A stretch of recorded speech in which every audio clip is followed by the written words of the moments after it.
I wasn't very mixy, even though you would see me in like even though you would see me in like music videos and stuff like that. And there was like an assumption of my character or whatever the case is because of music videos and whatever else, other people's behavior, books, shit like that, I really was not mixy. So like when I'm home. I'm not trying to date the artist. I'm not out at parties. I'm not, just doing drugs. I just didn't. Out of fear for,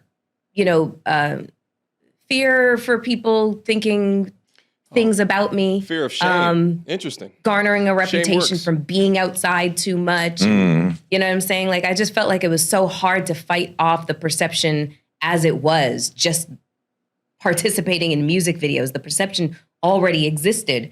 I just didn't feel like I wanted to give people ammunition. So I was like very much a homebody.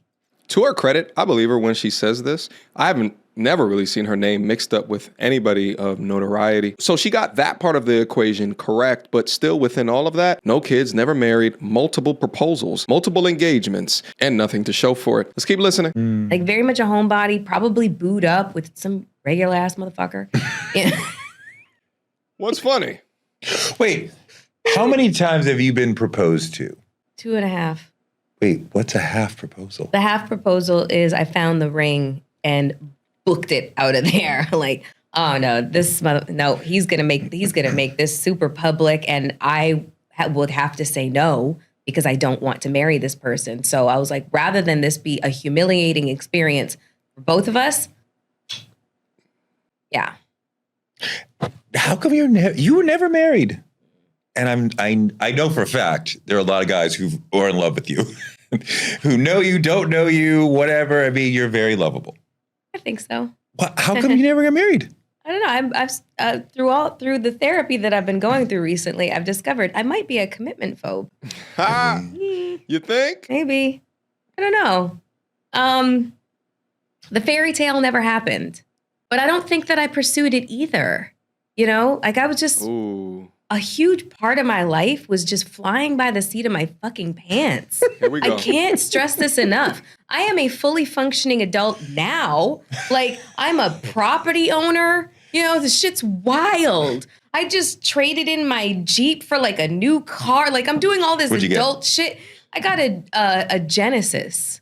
Okay. Yeah. Like, I was like looking at Mercedes. I was looking at all the shits and I was like, I really think I like this. I just want to tear things down and just make things like real simplified for myself right now. So now you're a responsible adult. Now I'm a fucking responsible adult, who's fiscally responsible. She's all kinds of responsible. And she's planning.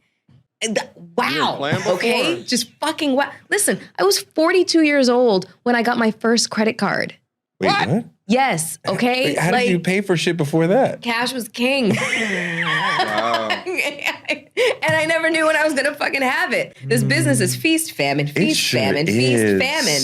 Yo, this is hilarious. As well as fascinating for a multitude of reasons. Number one, remember that line a couple of years ago from the game? Something about Melyssa Ford, Honda Accord. Y'all know the line. And I find out now that she's riding around in a Genesis. But if you notice what she says, it's around this idea of never planning. And also within that never planning, there's this air of never trying. Who would have thought that a woman premenopausal was one of the most gorgeous women on the planet, adorning many magazines back in the early 2000s? But still single as hell because she didn't try and she didn't plan. But yeah, getting your first house and first credit card in your 40s is wild work. So, like that was, and also remember I'm a Canadian citizen. So it wasn't exactly that easy for, anybody who comes from another country to just get credit. It doesn't really happen like that. What's the longest relationship that you've had since you're a commitment phobe?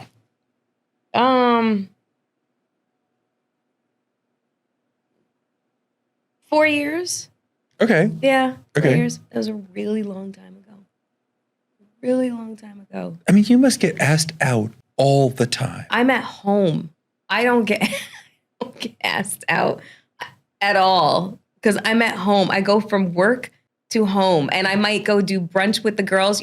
All these, TikToks and reels where like girls are like, talking about how, well, shit, if I'm going to actually start dating, I probably have to leave the house. I have to meet a man. Yeah, I have to talk to a man. Like, I don't want to talk it's to like, I totally fucking relate because I go home and I'm so comfortable there. And I'm so comfortable in like the life and the existence that I've created for myself. And it's just so scary out there. But this is relating to one or two things that I do see women saying on TikTok, especially, that if you want to date me, you're competing with me. And yes. I like being with me. I like the things that I do. So to being with you has to be more interesting than me being with me. And it's probably not going to be. Wow. I mean, at this point, speaking for a huge swath of women who are in my age group, a little bit younger, a little bit older, we're all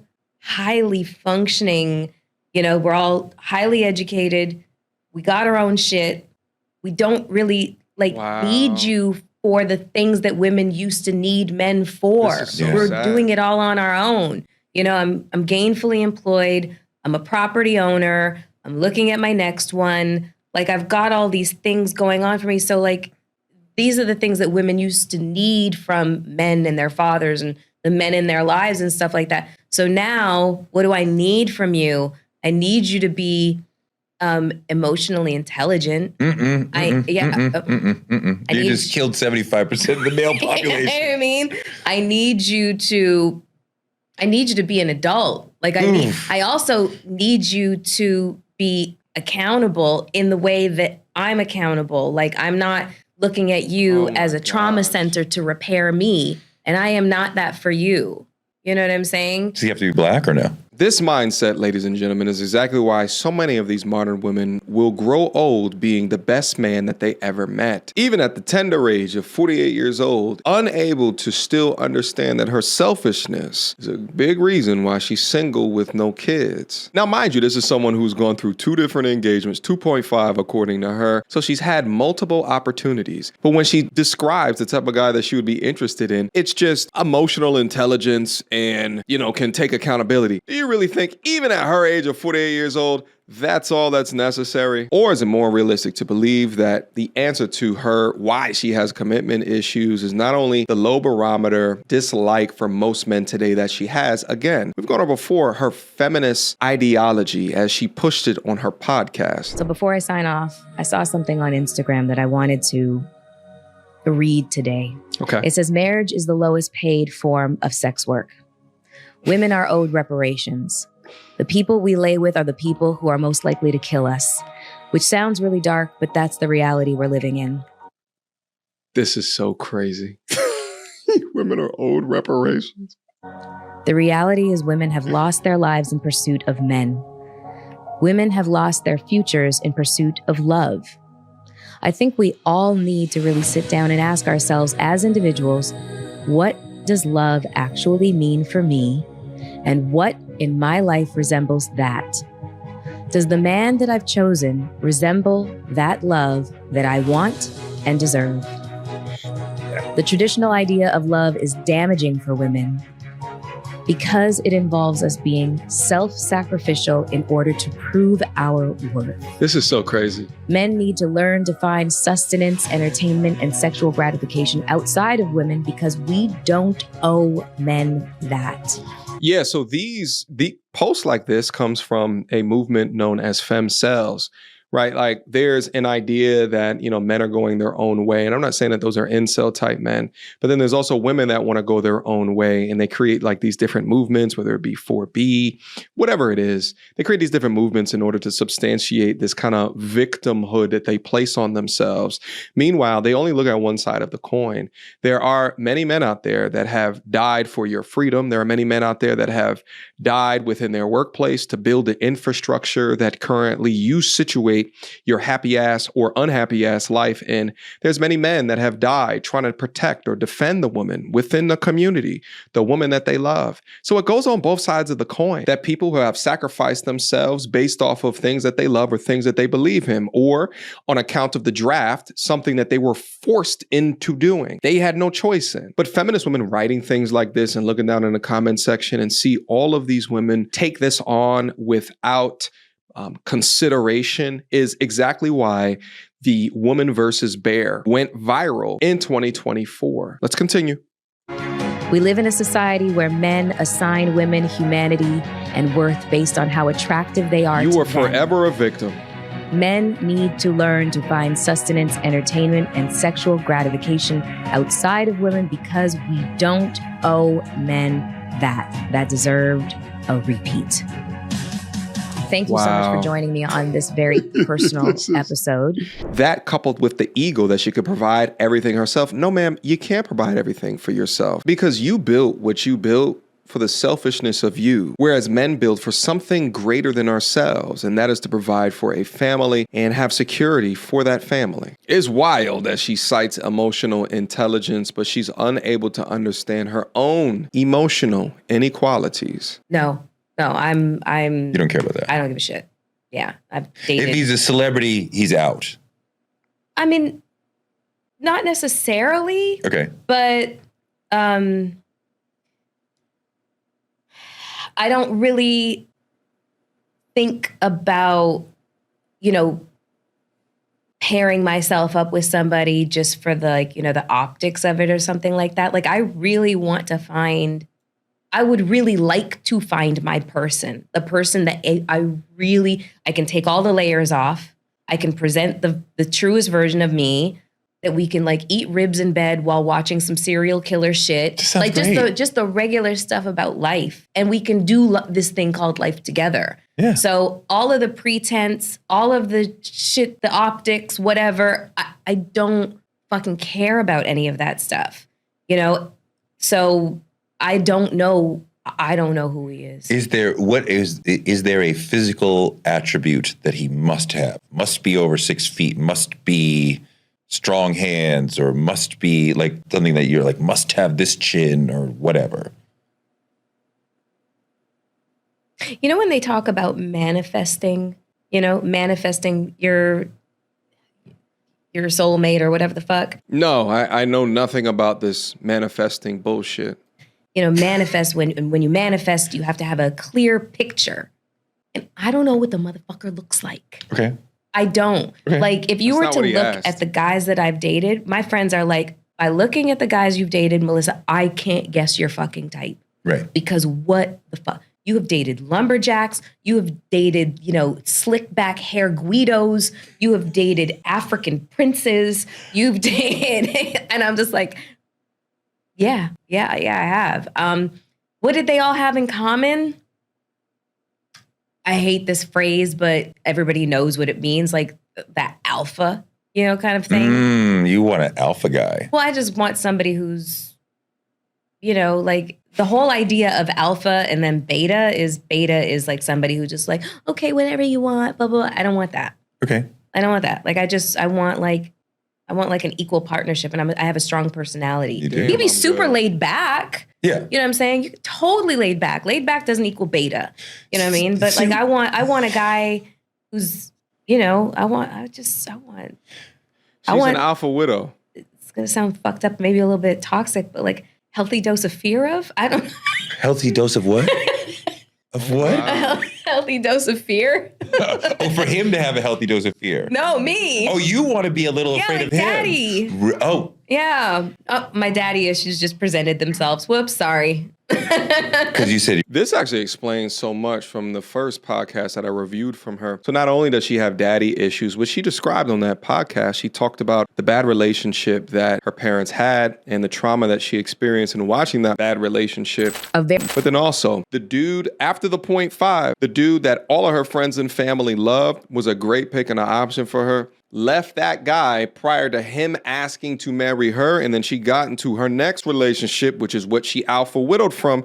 And that guy was abusive. And I said during it, oftentimes these abusive relationships, it's abusive on both sides. But what I also said is that I bet you that she thoroughly loved and enjoyed the toxicity, I guess, till it got to a breaking point. She just confirmed that right here. Commitment issues, love toxicity, just figured out how to utilize a credit card. You sound like a joy to be around, man. No wonder you can't hold a guy down. Your dad passed when you were 15. He passed when I was 15, right when he was supposed to tell me how I'm supposed to expect men to treat me. And you want somebody to replace the feeling that you had vis-a-vis him. I think that would be safe to say. I miss it. There's definitely, like, I had this experience one time with this huge celebrity, black man. And it wasn't a sexual experience. Let me just be clear on that. And if it was, I'd tell you, but it really wasn't. I couldn't figure out why I was so drawn to him and wanted to, like, hang out with him. It wasn't because I wanted to hang out with this person. You know what I'm saying? Like, the name. It was because he presented like my father. And I met him like your dad. I met him like 5 years after my dad had died. And I really, really, really, really missed having like a father figure, like that presence. I missed it so much that I hung out with this, uber fucking celebrity who basically for that, afternoon, evening translated into like kind of like a dad figure. Like, he gave me advice. We ate lunch. We talked shit, watched some TV, and that was really it.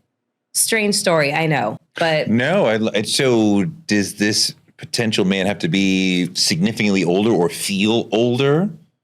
Because you want to be afraid of him. You want him to kind of replace your dad. So, and let me just, a healthy dose of fear is kind of like, not that he's going to physically harm me. Of course. No, it's just that, if you kind of get out of pocket, he looks at you like, keep it up. Okay, I'm sorry. You want that. You do. You want to, every woman wants to kind of feel to like be checked. They need to be put in tiny, line. Little kitten. You know what I mean?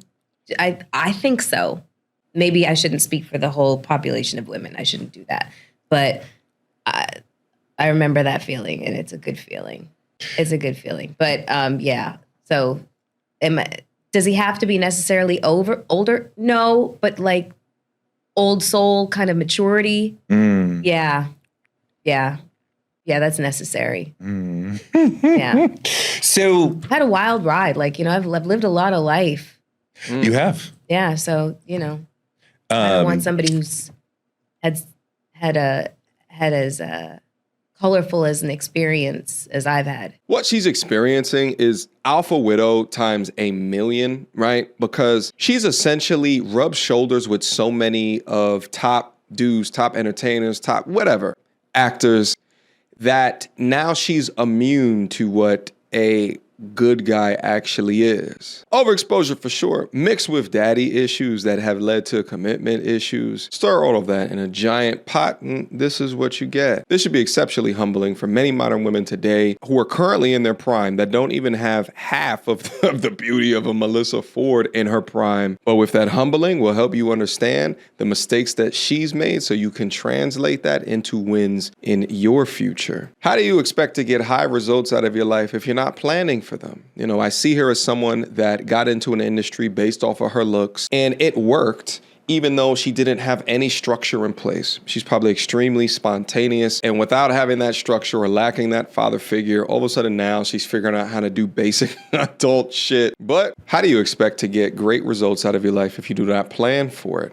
I think it's odd that so many modern women today put no effort into trying to find a guy, as if that it's not important to do, or that just because of their looks, they're going to get a great option. But I think just as hard as what you study to get into a good school, or just as hard as you apply to certain job applications, what have you, all of that work, as hard as what that is, you should also put that towards your dating strategy. Because if you're not studying the type of dude that you want, you're going to end up single, dusty, and alone. But the mantra of the modern woman today is to be selfish and to only think about I, and me. Guys, drop me your comments down below. What do you think about this content? Last but not least, to all my G's out there, if you want to join a men's self-development community, I have the perfect one for you. Link to it down in the description box down below. Click in, beam up, see what we got in store, and I will see you guys soon.